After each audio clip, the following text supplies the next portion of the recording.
Hello guys, तैयारी जो है फिर से आप लोग का स्वागत है और मैं हूँ हसन अली। अगर मेरे चैनल पर नए हैं तो चैनल को सब्सक्राइब कर ले और बेल आइकन दबा ले, ताकि जो भी मैं क्लास का वीडियो लाऊं आप सबसे पहले आप सभी को देता रहूँगा, ताकि आपको डीएलएड इंट्रेंस एग्जाम में कोई तरह की कठिनाइयाँ ना हो। और जो भी मैं क्लास का अपडेट देते रहूँगा आप सब ज़रूर एक बार देखें, ताकि आप लोग ज़्यादा से ज़्यादा मार्क्स ला सके। 100 से 110 के करीब कम से कम आप लोग का सही होना चाहिए, तब आप लोग का सरकारी कॉलेज अलाउ होगा, अन्यथा ना तो प्राइवेट कॉलेज मिलेगा। इसीलिए आप सभी को बता रहे हैं कि बस 20 या 25 मिनट का मेरा एक वीडियो आता है, उसे एक बार आप लोग ज़रूर देखें।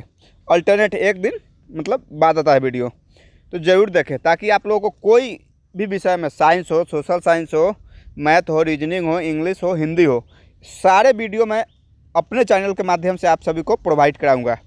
तो चलिए, आप लोगों को आज जो क्वेश्चन लाए हैं सामाजिक विज्ञान है, जो ज्योग्राफी का 25 क्वेश्चन लाए हैं, ताकि आप सभी एक बार ज़रूर देख लें। तो चलिए क्वेश्चन की ओर चलते हैं।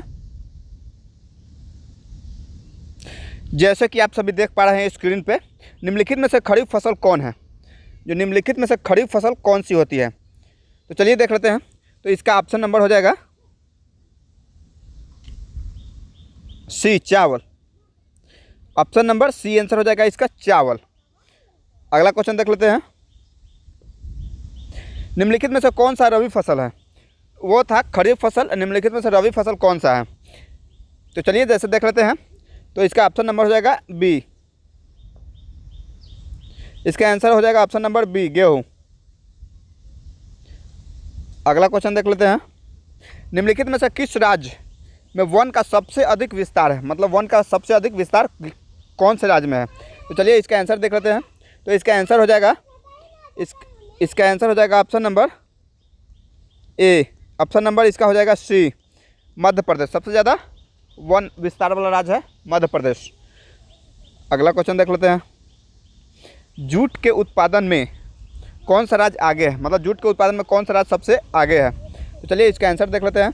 तो इसका आंसर हो जाएगा ऑप्शन नंबर डी, हो जाएगा पश्चिम बंगाल।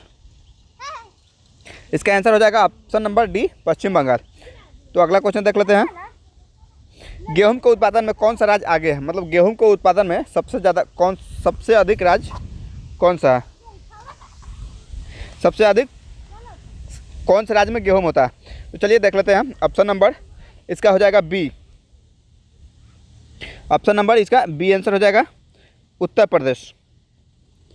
अगला क्वेश्चन देख लेते हैं। चावल के उत्पादन में कौन सा राज्य प्रथम है? मतलब चावल के उत्पादन में कौन सा राज्य प्रथम है? तो चलिए इसका आंसर देख लेते हैं। तो इसका आंसर हो जाएगा ऑप्शन नंबर डी। इसका ऑप्शन नंबर हो जाएगा डी, पश्चिम बंगाल, जो कलकत्ता के नाम से जाना जाता है। अगला क्वेश्चन देख लेते हैं। निम्नलिखित में से शक्ति शीतकालीन फसल कौन है? मतलब शीतकालीन फसल कौन सा है? जैसे ठंडी के, शीतकालीन का मतलब होता है ठंडी, मतलब ठंडी के समय में कौन सा फसल उगाई जाती है? तो चलिए इसका आंसर देख लेते हैं। तो इसका आंसर हो जाएगा ऑप्शन नंबर, चलिए इसका आंसर देख लेते हैं। इसका आंसर हो जाएगा सी, ठंडी के दिन में क्या उगाई जाती है? गेहूँ। ऑप्शन नंबर सी इसका आंसर हो जाएगा। और अगला क्वेश्चन देख लेते हैं। इनमें कौन सा राज्य चाय का प्रमुख उत्पादन है? इनमें कौन सा राज्य चाय का प्रमुख उत्पादन है? मतलब सबसे ज़्यादा चाय उत्पादन कौन सा राज्य करती है? तो चलिए इसका आंसर देख लेते हैं। इसका आंसर सभी लोग को पता है। तो चलिए इसका आंसर हो जाएगा ऑप्शन नंबर सी, असम। इसका आंसर हो जाएगा ऑप्शन नंबर सी, असम। अगला क्वेश्चन देख लेते हैं। कहवा का सबसे अधिक उत्पादन किस राज्य में होता है? कहवा मतलब एक फसल होता है, मतलब सबसे ज़्यादा ये कौन से राज्य में पाए जाते हैं, मतलब उत्पादन होता है? तो चलिए इसका आंसर देख लेते हैं। तो इसका आंसर हो जाएगा ऑप्शन नंबर बी। कहवा कहाँ पाया जाता है सबसे ज़्यादा? कर्नाटक में। सबसे ज़्यादा उत्पादन होती है कर्नाटक में। ऑप्शन नंबर बी आंसर हो जाएगा। अगला क्वेश्चन देख लेते हैं। महाराष्ट्र की फसल की खेती के लिए प्रसिद्ध है। जो महाराष्ट्र, जो मुंबई है, वो कौन सी फसल के लिए प्रसिद्ध है? चलिए इसका आंसर देख लेते हैं। तो इसका आंसर हो जाएगा कपास के लिए। ऑप्शन नंबर बी इसका आंसर हो जाएगा, कपास के लिए। ऑप्शन नंबर बी इसका आंसर हो जाएगा कपास के लिए। महाराष्ट्र, मुंबई जो सबसे अधिक कौन सी खेती के लिए प्रसिद्ध है? तो कपास के लिए। जो रुई बनता है उसी को कपास कहते हैं। अगला क्वेश्चन देख लेते हैं। उत्तर भारत का कौन सा राज्य गन्ना उत्पादन के लिए सर्वाधिक प्रसिद्ध है? मतलब गन्ना उत्पादन के लिए जो ऊख होता है, ऊख उत्पादन के लिए कौन से राज्य सबसे प्रसिद्ध है? चलिए इसका आंसर देख लेते हैं। तो इसका आंसर हो जाएगा ऑप्शन नंबर, इसका हो जाएगा ए, उत्तर प्रदेश। इसका ऑप्शन नंबर हो जाएगा Uttar Pradesh. A option number हो जाएगा जो उत्तर प्रदेश। इसका आंसर हो जाएगा गन्ना उत्पादन में या ऊख उत्पादन में सबसे ज़्यादा कौन से राज्य है प्रचलित है? तो उत्तर प्रदेश है। चलिए अगला क्वेश्चन देख लेते हैं। मूंगफली का सबसे बड़ा उत्पादन राज्य। मूंगफली जो होता है ये देहाती भाषा में उसे बोलते हैं मूंग। जो मूंग होता है तो ये उत्पादन में कौन सा राज्य सबसे अधिक है? तो चलिए इसका आंसर देख लेते हैं। तो इसका आंसर हो जाएगा ऑप्शन नंबर सी, गुजरात। ये गुजरात अभी जो प्रचलित है ये मोदी जी के नाम से प्रचलित है। जैसे कि आप देख पा रहे हैं मोदी जी वहाँ के मुख्यमंत्री रह चुके हैं और अभी देश के प्रधानमंत्री हैं। तो चलिए इसका आंसर हो जाएगा ऑप्शन नंबर सी, गुजरात।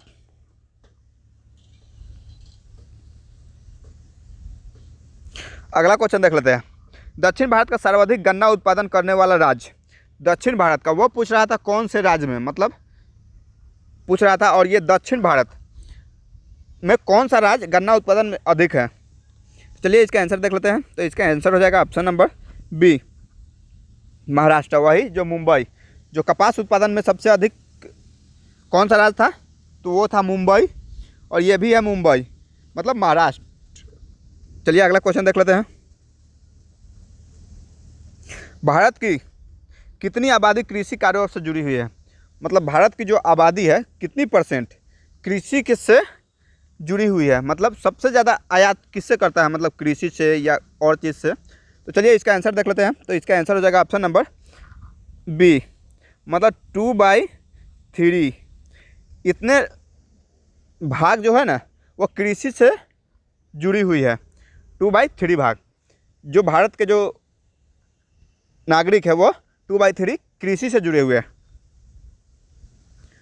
अगला क्वेश्चन देख लेते हैं। इनमें कौन सी कृषि प्रभावित करने वाला कारक नहीं है? इनमें मतलब कौन से कृषि को प्रभावित करने वाला कारक नहीं है? चलिए इसका आंसर देख लेते हैं। नमी, तापमान, जनसंख्या और मृदा। चलिए इसका आंसर देख लेते हैं। तो इसका आंसर हो जाएगा ऑप्शन नंबर सी, जनसंख्या। ऑप्शन नंबर इसका सी आंसर हो जाएगा, जनसंख्या। अगला क्वेश्चन देख लेते हैं। पौधों के अंकुरण, जो पौधा जो अंकुरने के लिए रखा जाता है, जैसे कोई भी प्रजाति को जो चेक किया जाता है, जैसे धान का बीज लाया जाता है उसे चेक किया जाता है कितना % ये जम रहा है, तो वह अंकुरण कहा जाता है। पौधों के अंकुरण के लिए कम से कम कितना तापमान होना आवश्यक है? मतलब कितना % तापमान उसके लिए आवश्यक है? चलिए इसका आंसर देख लेते हैं।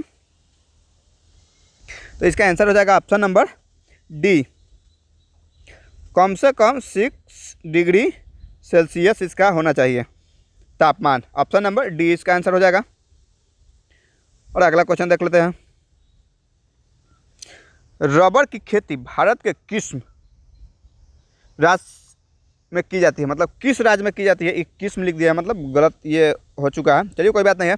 रबर की खेती भारत के किस राज्य से जाती है? चलिए देख लेते हैं इसका। चलिए इसका आंसर हो जाएगा ऑप्शन नंबर ए, केरल।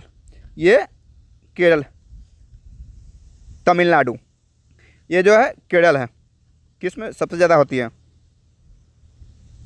चलिए इसका अगला क्वेश्चन देख लेते हैं। पूर्वोत्तर राज्य की स्थानांतरी कृषि को किस नाम से जाना जाता है? मतलब स्थानांतरी पूर्वोत्तर राज्य को कृषि स्थानांतरित किस राज्य के नाम से जाना जाता है? चलिए इसका आंसर देख लेते हैं। तो इसका आंसर हो जाएगा ऑप्शन नंबर इसका हो जाएगा बी, झूम खेती। ऑप्शन नंबर इसका बी आंसर हो जाएगा, झूम खेती। अगला क्वेश्चन देख लेते हैं। झारखंड की स्थानांतरित कृषि को क्या कहा जाता है? तो चलिए इसका आंसर देख लेते हैं। इसका आंसर हो जाएगा ऑप्शन नंबर सी, क्रुआ। ऑप्शन नंबर इसका सी आंसर हो जाएगा, क्रुआ। चलिए अगला क्वेश्चन देख लेते हैं। चलिए अगला क्वेश्चन देख लेते हैं। भारत के युद्ध बोई भूमि कितना हेक्टेयर है, मतलब जो बोया जाता है जो भूमि, मतलब रोपने के लिए, उपजाऊ के लिए कितने % भूमि है। चलिए इसका आंसर देख लेते हैं। तो इसका आंसर हो जाएगा, चलिए तो इसका आंसर हो जाएगा ऑप्शन नंबर सी, 14 करोड़। मतलब जो उपजाऊ भूमि है भारत की 14 करोड़ है। चलिए अगला क्वेश्चन देख लेते हैं।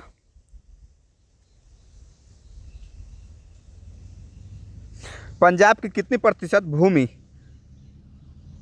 कर्मिष्ठ भूमि है, मतलब जो उपजाने वाला भूमि नहीं है।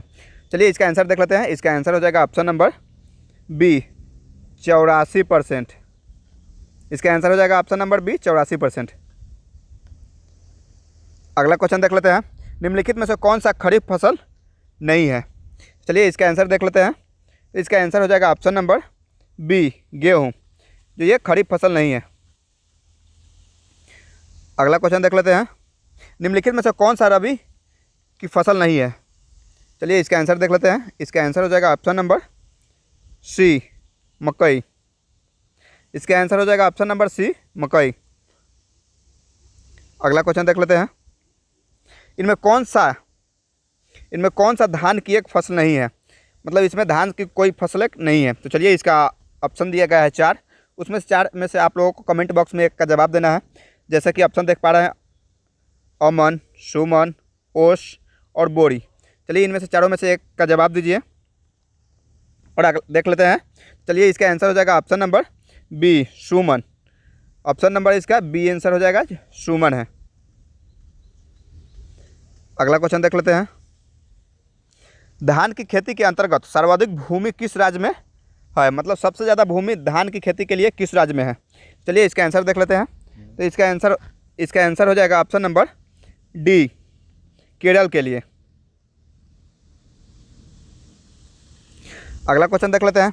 धान का प्रति हेक्टेयर उत्पादन सबसे अधिक किस राज्य में होता है, मतलब प्रति हेक्टेयर किस राज्य में उत्पादन सबसे अधिक धान होता है। चलिए इसका आंसर देख लेते हैं। इसका आंसर हो जाएगा ऑप्शन नंबर बी, पंजाब में। अगला क्वेश्चन देख लेते हैं। ज्वार की सबसे अधिक खेती किस राज्य में जानी जाती है। चलिए इसका आंसर देख लेते हैं। इसका आंसर हो जाएगा option number D, Maharashtra, Mumbai. और अगला क्वेश्चन देख लेते हैं। बाजरा उत्पादन का काम कान का सब राज्य है, मतलब बाजरा उत्पादन में सबसे प्रथम राज्य कौन से आते हैं। तो चलिए इसका आंसर देख लेते हैं। तो इसका आंसर हो जाएगा ऑप्शन नंबर बी, गुजरात। और ये लास्ट क्वेश्चन है। इनमें से कौन सी निर्वात कृषि उत्पादन उपज नहीं है। धान, गेहूं, गन्ना, ज्वार, बाजरा। तो चलिए कमेंट बॉक्स में आप सभी इसका आंसर दीजिएगा। और ये अगला क्वेश्चन है। स्थानांतरित कृषि के अंतर्गत निम्न में से किस फसल का उत्पादन नहीं किया जाता है। चलिए कमेंट बॉक्स में आप सभी का जवाब दीजिए। ऑप्शन नंबर जैसे कि आप सभी देख पा रहे हैं, कपास, मक्का, जौ, केला। इस चारों में से एक ऑप्शन सही है, जो आप सभी को कमेंट बॉक्स में जवाब देना है। चलिए इसी तरह आप सभी को क्लास प्रोवाइड कराते रहेंगे। तो चलिए हम लोग मिलते हैं नेक्स्ट क्लास में, जो कल होगा। धन्यवाद।